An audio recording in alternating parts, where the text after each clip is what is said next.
Good morning, and thanks for getting up early.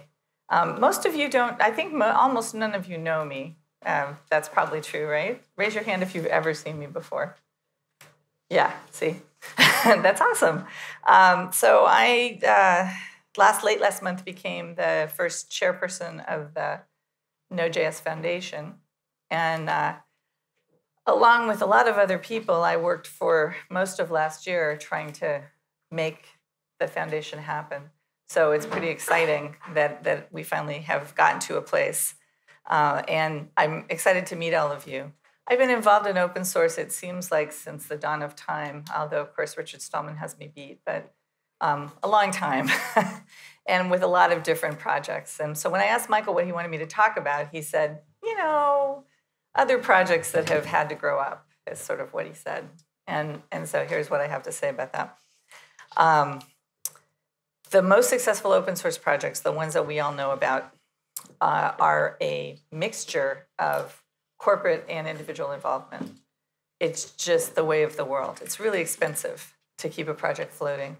And so finding out who your corporate friends are is one of the reasons that you start a foundation, because they help with that. And Node has some really good corporate friends. So this time last year, the trademark owner was the main corporation that you guys all knew, and then everybody else was sort of in the shadows. But they've come out now, and I think that's a good thing. The things that Node needs, first of all, unity. So thank you to anybody here who worked on Node.js and helped vote on the idea of bringing it back under the Node umbrella.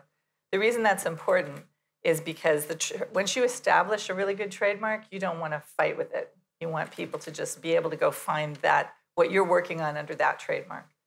So I feel like the job of the foundation is to make sure that we stay out of the way of the technical committees to allow that to happen, so that the reunification is smooth and everybody feels heard and nobody feels dictated to.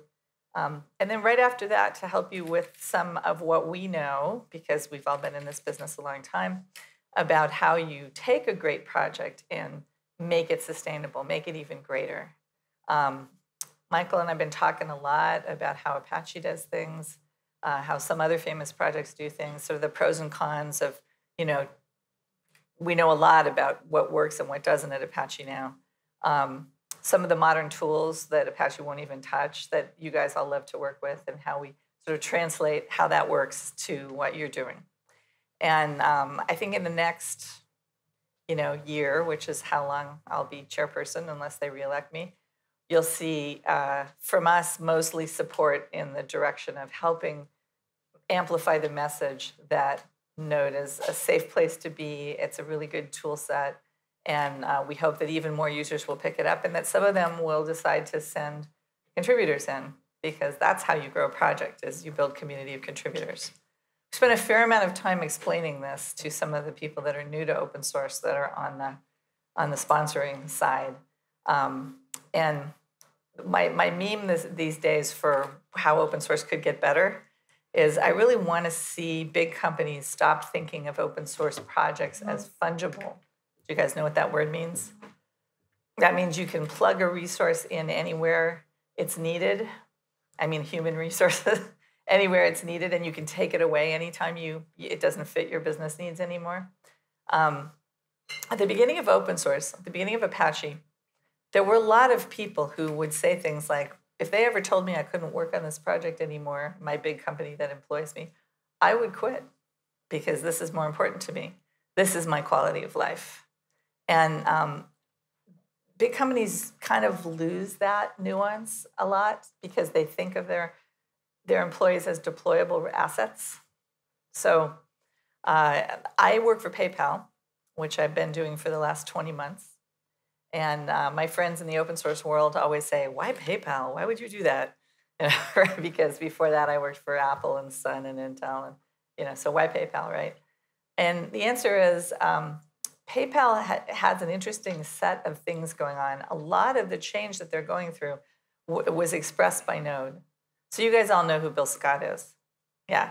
So he kind of recruited me. He was on the team of people that recruited me to come into the company and try to help them figure out how to get smart about open source across the company instead of just in little pockets of people that basically came from the outside. And one of the big things I'm trying to get them to understand is you cannot take a team, throw them at an open source project, and then decide that you're tired of that and move them to a different project. That's not how it works. They might decide they want to work in that project. You might suggest to them they have a look at it. But fundamentally, we identify with our work. We're more like artists than we are like cogs in a wheel. That's fundamental to open source. And I'm really working hard to say, and I've tweeted it kind of every month for a while now, open source is people. At the end of the day, open source is people. And companies see value in being aligned with these open projects because they're great software, they're valuable. It's where all of the juice in our world is going right now. That alignment, we need to push back when they try to treat us or our projects as though we're just, fungible resources. That's a problem. So I invite you to do that. Push back. When I was at Sun and we were trying to open source Java, it was a little bit of the guerrilla warfare we were going through. And my co-conspirators and I used to say, oh my God, we might get fired for this thing we're trying to do this week. But on the other hand, if we get fired for trying to open source Java, would that be career limiting? I don't think so. I think people would want us right away. And be heartened by the fact that if you're showing up here and you're doing great work, everybody's seeing it. You can take some risk because you know that everybody knows who you are. You can build reputation here. And I'm really heartened to see so many women in this community. When I say so many, I realize you'd like to see more. But it's not uncommon in a sort of nascent technology to see like one woman or two women. So, it looks like there's about a dozen of you out there. And yay, hopefully there'll be more. These things like the codes of conduct are really important because they help build the diversity of your group, and you want that diverse group. In a way, open source used to be the home of sort of the lost children. We all kind of found each other in open source. We were people who said too much in meetings, whose parents were worried about whether we were ever going to have a real job. I remember in India one time, I had a kid come up to me after a conference and say, I really want you to give a talk at my university because they're getting ready to kick me out. They keep trying to teach me COBOL, and I just want to hack on Linux. We're like miles apart. And the administration has no way of knowing that this is actually the next tide. Can you help me with that? This was, a long time ago now, 15 years ago. And so I said, sure. Yeah, it had to fit in my travel schedule. He ended up chartering a bus, bringing a bunch of people. We did a whole talk. We did an install fest. We did, a typical sort of small Linux conference, basically. And at the end of it, his dad came up to me. I didn't even realize his dad was in the audience. And he was like crying. And he said, thank you so much for showing me that what my son is doing is important. That's open source is that. So one of the things that the slide deck, oh, by the way, I did a talk about what I think is wrong with open source at OSCON, and you can find a video of it now. So since it's on video, I'm not going to bother giving it all to you again. But I will say that one of the things that I said there, in addition to open source is people, which I think is the main thing, is one of the big problems is that we won, in the sense that everybody takes open source for granted now. There's whole generations of people who didn't fight for it and take the way it works for granted. And that's dangerous. I think it's important to know what the fights were, and so that you can start to see what erosion looks like when it's happening, and you can fight back and say, no, I don't want that erosion to happen. So for instance, transparency. There are still places in the world where they want to hide their open source developers. Companies want to hide their open source developers behind a single commit bit because they don't want them poached. And we always go in and say, no, you just don't understand. If the only reason they're staying with you is because they're obscure, that's not a good reason. If they're great programmers, you want to give them all the freedom in the world, and they'll choose to stay with you because of the support that they're getting to do the work that they think is important. So it's important to think about this stuff as we build a better world for Node. And I'm really excited to be in a position to try to help with that. So I would actually be very happy to take any questions anybody has, but that's sort of all I wanted to say from here. So anybody got one? I think we have a little bit of time, maybe 5, 10 minutes. Come on now, don't be shy. Oh, where? Yeah, oh, there you are. Hi, hi. We had breakfast. Yes, and it was marvelous. I figured since no one else is asking a question, I just come right out and say it. Yeah. How does it feel to be so awesome? Well, I'm only awesome on every other day. I mean, I also suck part of the time, so just like the rest of you. Yeah, you know, I was fortunate. I was fortunate that open source happened when it did, and that I happened to be where I was when I was, and that Tim O'Reilly and I made friends, and there were so many lucky things in there. And I know it's not fashionable for women to say they were lucky because it somehow undermines our awesomeness, but I think that that's part of the deal. You know, that abundance that open source creates, because it's a generous thing, it's a gift economy, offers you all kinds of opportunity if you're willing to take it. All you have to do is show up and do some work and be kind-hearted. You know, my favorite code of conduct is sort of be awesome to each other. I realize that's not clear enough for some people, but that's fundamentally what we're asking for, right? So try to give back more than you take. As Tim O'Reilly's been saying it for about 3 years now, create more value than you monetize. Be generous. That's the secret to everything, as it turns out. Good? You're welcome. Anybody else? Yeah.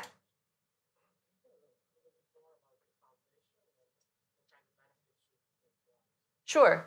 A little bit more about the foundation. So the foundation is really just starting. We had our first meeting with a real board, with a real set of officers, like the end of last month.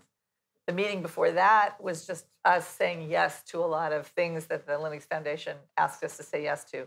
Like, here's your bylaws. Do you adopt them? Here are the committees. Do you adopt those? You know, the committees, by the way, the working groups have all been maintained from IOJS, plus a couple of new ones. There's a trademark one now because the foundation owns the trademark. Well, the foundation licenses the trademark from the owner, but we're sort of on the hook to make sure that we follow the rules with the trademark. So there's a legal committee, which I don't think there was before, and that's to deal with whatever legal issues come up. So what ought to happen with the foundation, a lot of money was raised, a fair amount. There could be more, but a fair amount of money was raised. The first really big thing that you got was we hired Michael as our community manager, which is a big deal. All of the companies that are involved kind of agree to lend resources to the process of making the foundation work. So somebody from IBM agreed to be in charge of the marketing committee, and to chair it. Anybody can be on it, but they're chairing it. The work of the foundation is just to manage the business side of things for nodes so that the technical committees can do what they need to do. So there are various projects that the technical committee wanted to undertake, some things about compatibility, which falls out from the trademark, and from the fact that Node is growing very quickly, and if it gets too fragmented, the value proposition kind of goes away. So trying to help with that. You'll see the foundation lend its efforts or lend its weight in areas where the community feels that Node needs help. And the way we find that out is by talking to all of you. And so hopefully you'll tell us, I've heard that you're not a shy group. Hopefully you'll tell us if you think that things are needed. The job of the foundation is not, however, to say what Node should do or should be. It's very clear in the charter that the technical committee owns the sort of direction of the projects. And we're getting ready to set it up as more of an umbrella, not exactly like Apache, but similar in the sense that projects that Node is often paired with that don't sort of have a good home will probably gradually come under our umbrella if we can make it inviting enough and give them enough reasons to show up. So that's sort of the big plan, okay? You should see marketing, sort of organized marketing from us, and that means press releases sometimes, the website being updated much more frequently because that work is coming from everything you guys are doing instead of just one company's vision. And you know, the truth is, I think Joyent tried very hard to be a good steward for Node. And because it wasn't a product they were offering, it was hard to really resource it appropriately. And in working with Scott Hammond for a long time on the idea of a foundation, I can say he really wanted to create a home where Node could really grow and flourish, and Joyent would stop appearing to be a problem in that forward progress. So I think we should thank him and honor him for the work that he and the company did on allowing this to happen. It wasn't conceptually an easy idea. It took a while to have those conversations. So, does that help? Great. Somebody else? Yeah. Yeah, I want to ask a question. Open source is a lot easier to use than to contribute to. So if you have a full-time job and you would like to, I don't know, share the knowledge, use more value, right? How would you do that if you don't get that support from your employer, or you just literally like, I don't know, how do you start small? Okay, so the question is, how do you start small as a contributor and get your employer to help you or let you do the work? What country do you work from? Here in Ireland. Okay, great. So in California, where I'm from, there has been case law over the last 25 years, 30, 40 years now, to make it very clear that anybody can work on anything they want in their free time. So it used to be companies asserted the belief that they owned your inventions. Even if you had a dream in the middle of the night and wrote it down, it somehow belonged to them. And that has been challenged successfully in California many times now. And so we feel perfectly comfortable advising employees of any company that they can work on open source projects at their wish on their own time. Now, here's the tricky bit. Once you build a reputation in a project, your company will either recognize you for that reputation and give you some time to work on it, or somebody else will hire you. It's a little secret of open source, right? When I said that open source open source projects are not fungible, but open source people have more ability to choose employment just because we're better. We're better. We know we're better because we do our work in public and people can see our code. And if you don't believe that we're better, go into a proprietary company and start looking at the code. Open source code is better. So there was a study done a few years ago that said that we also earn slightly more money, about a third more. Well, not slightly more than, huh? And how does that all happen? Part of it is you taking a risk. So open source people are risk takers. They are. This is why there isn't a ton of open source in Japan yet, because culturally it's too hard for them to step up and take that risk and maybe be, not successful and lose face. And it's changing a little bit. The younger generation's getting to be really good at doing these things. But historically, that's been hard. And there are certain other countries where it's hard to take the risk. But I promise you, if you're good and you start building reputation in an open source project, either your employer will go, wow, that is so good you did that. That's important to us. We wanted you to do that more. Or somebody else will hire you to do that pretty much all the time. That's how it's been working out. It should offer you more opportunity. That's what it did for me, and I'm not the only person that I've seen that work for. But you do have to take the risk, at least at the very beginning. Yeah? And this project, hopefully, tell me I'm wrong, you guys should be willing to allow new people to come in, and you should be a little generous with those new people. You have a choice now that you can choose again. If that's not how this community works, and honestly, I haven't spent a lot of time inside this community yet, although I came here partly to meet you all. If that's not how this community works today, you can change it to make it more like that just by refusing to allow the other thing to happen. I serve right now and have served for the last 4 years on the board of the Drupal Association. Drupal is a CMS for building websites. It was written in Belgium. And that is a really interesting community. Part of the reason I said yes when they asked me if I would serve on their board was because they have more women than any other open source project. The gender balance it's not quite 50-50, but it's pretty close. And that happens because those it's where it lives in the ecosystem. It's I'm building a website for you tool, and so it's not uncommon for companies to start up in people's houses, where one of the partners is a coder and the other one maybe is a designer or does the business side of things, and they create these little lifestyle companies. Drupal grew very quickly on that basis of those lifestyle companies. But Dries Betaard, who was the founder of Drupal, and Angie Byron, who was the first community manager, just refused to allow anything other than excellence to each person. Angie is a gay woman, but she's fundamentally gender blind. And when someone comes to her with a technical question, and it's the first time she's talking to them, she treats them with the same civility that she would a core committer or anybody else. And she's very helpful. And Dries too. And that set a tone and a bar for the whole community. And lo and behold, it's possible to be a woman there. It's possible to grow your technical skills as a woman from inside that organization. That's not a bad goal to have as a new foundation. I'm not going to put it on you because, like I said, technical group gets to decide. But the alternative is something like Wikipedia, where I was the CTO. The editorial community is, frankly, pretty misogynistic. It's been very well documented. And, I think they're the poorer for it.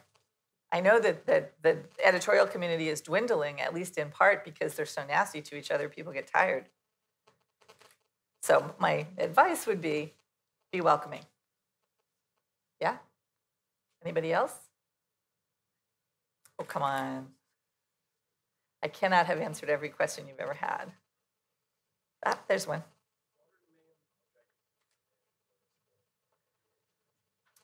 Well, first, we just want to get started. We're just setting up. So the Linux Foundation is kind of our parent. And some of the services that a foundation normally needs, like legal services and marketing services, we get because we're part of the Linux Foundation umbrella. They have a regular way to do things, a pro forma way to set up these things. And they've done a bunch of them. They did the Cloud Foundry. They've done a bunch of them. They kind of have a regular package, a regular way they approach the thing. There's, I think, some tweaks that need to happen to that package in order for it to allow this community to flourish. So one of my goals is to make those little tweaks. We did one right before the election, right before the board got sort of incorporated, which was there didn't used to be a way to elect a person from the community to serve as a voting member on the board, just person at large. So you basically had to pay to play, or you had to be the leader of the technical committee. And that seemed like it was a little foreign from the way that I've seen working boards actually work. You have to know what's going on with the whole community, not just a narrow slice. So we did make that change. But we haven't yet scheduled those elections. We haven't figured out how many seats that comprises. Those conversations are yet to happen. We need to recruit more people to buy into the board because that earns money for the board to have assets to do big projects like working on compatibility. We'd like to get those efforts at least set up for success in this first year. Board work takes a long time, and many of the people on this board have not served on an open source board before. So getting them used to what that work feels like is at least part of the work. You have to look at this with a long view. The reunification of the code work is going on very well from everything that I've heard. And that's an important step. And by the way, I said that I've been doing this a long time. I haven't seen that many forks heal. It's a big deal that you guys are choosing to do this.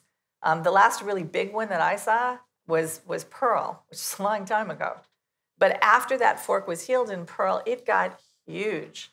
And the only thing that really limited Perl at the end of the day was the founder's ability to continue to innovate and create better and better versions. That's why I think it's great that this is not a single monolithic benevolent dictator kind of community anymore, because there's a lot of pressure put on that benevolent dictator to continue to be great.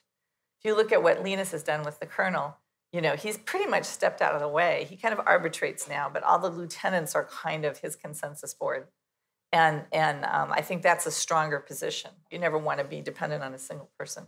Anyway, you asked what we're doing. we're setting up the business of the foundation, trying to make sure the committees are set up, meeting regularly, doing the right work, reporting back, and that the technical committee is left to do the work that they need to do. Given good feedback about what's going on with the other layers, right? The user community, the module builders, those kinds of things.